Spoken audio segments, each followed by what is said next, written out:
c'était dans mon enfance. Et c'est une personne qui venait, en fait, il était atteint de troubles mentaux, il était vêtu seul, il était assez maigre et il était vêtu seulement de maillot. Et il n'avait pas de pantalon, pas de slip. Il habitait très loin et en fait, on ne savait pas vraiment où il habitait. Mais à chaque fois qu'il venait dans la zone, quelques temps plus tard, une personne décédait. Et après un nombre de temps, c'était comme ancré dans la mentalité des gens et on l'a appelé la fièvre. La fièvre, bon, en créole c'est la fièvre. Et à chaque fois qu'on voit qu'il vient, on se dit que, tout le monde est sur ces gardes-là en ce moment parce que quelqu'un va mourir 1 ou 2 ou une semaine après qu'il s'en est allé. Parce que quand il vient, il ne parle à personne, il vient, il déambule dans les rues, on le voit, on le salue. D'ailleurs, il ne fait de mal à personne, mais il ne parle à personne, il vient. Parfois, des gens lui donnent à manger et après, il fait le temps qu'il veut et après, il s'en va. Mais à la minute où il vient, tout le monde pense que quelqu'un va mourir dans la communauté. Et effectivement, toujours ça arrive qu'une personne meurt. Que soit la personne ait été malade ou que cette personne a été victime d'un accident quelconque. Mais bon, je ne sais pas quelle implication faire. Mais il se trouve que, en fait, après le départ de cette personne-là, une personne meurt dans la communauté. C'est pour vous dire que, en fait, comment se fait cette relation entre le malade mental et la communauté. Sauver la vie, moi, la misère, moi, ouayo, fait yo. Sauver la vie, moi, la misère, moi, ouayo.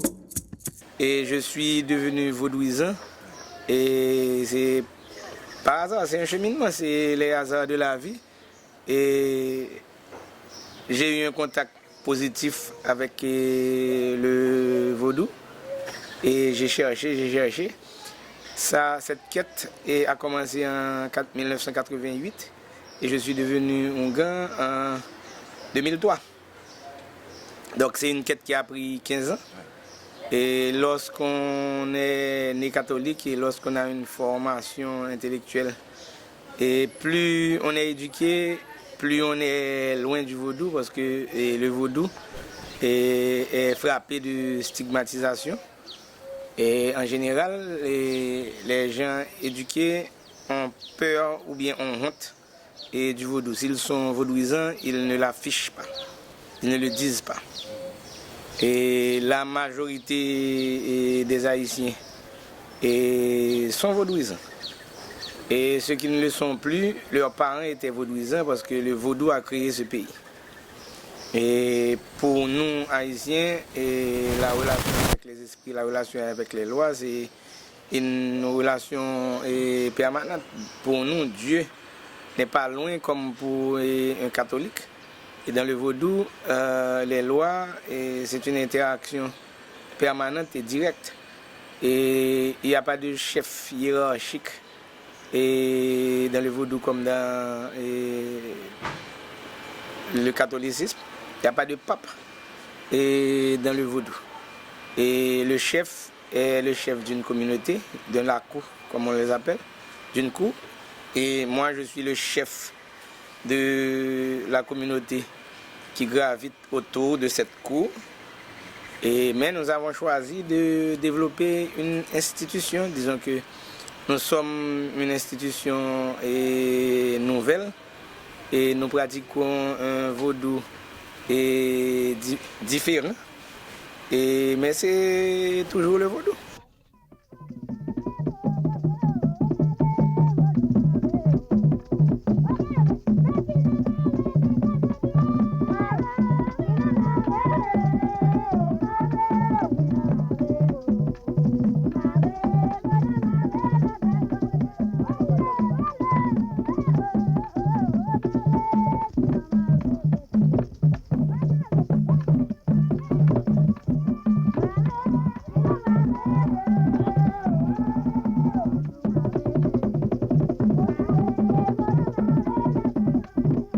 toute maladie a une origine spirituelle. Donc, et avant de traiter physiquement la maladie avec la science occidentale et dont nous reconnaissons la valeur, il faut faire l'intervention spirituelle.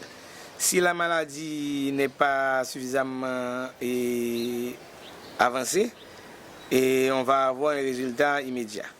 Et si la maladie est trop avancée, l'intervention spirituelle ne suffira pas. 30% des cas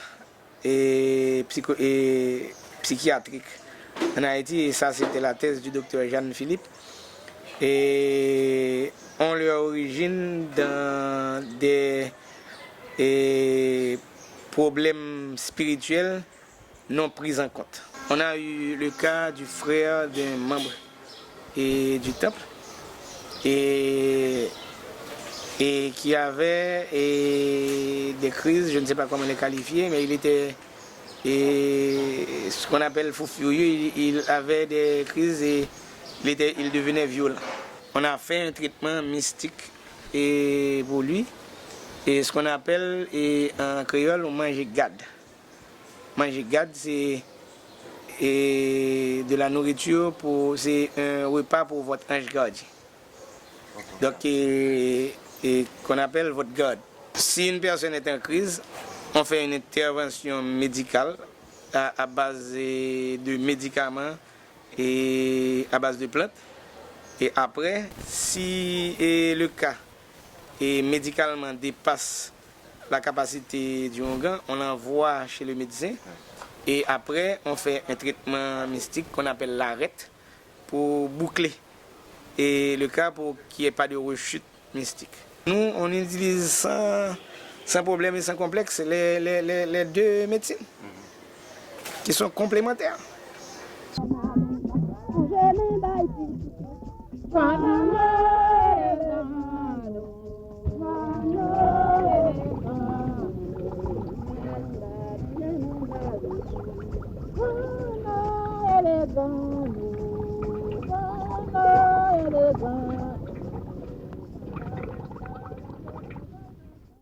La limite de la psychiatrie occidentale, c'est la façon de considérer l'homme, et vous traitez surtout à base de médicaments, et ça fait beaucoup de dégâts dans certains cas.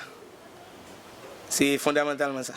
Et nous, on est plus efficace que vous autres, et on a moins de casse dans nos traitements. Et lorsqu'il faut les médicaments, on utilise les médicaments. Et en général, on traite l'esprit, pas dans le sens occidental, l'esprit en tant qu'être invisible. Pour nous, l'esprit est un être vivant. C'est la différence fondamentale. Et l'esprit est un être vivant, mais invisible.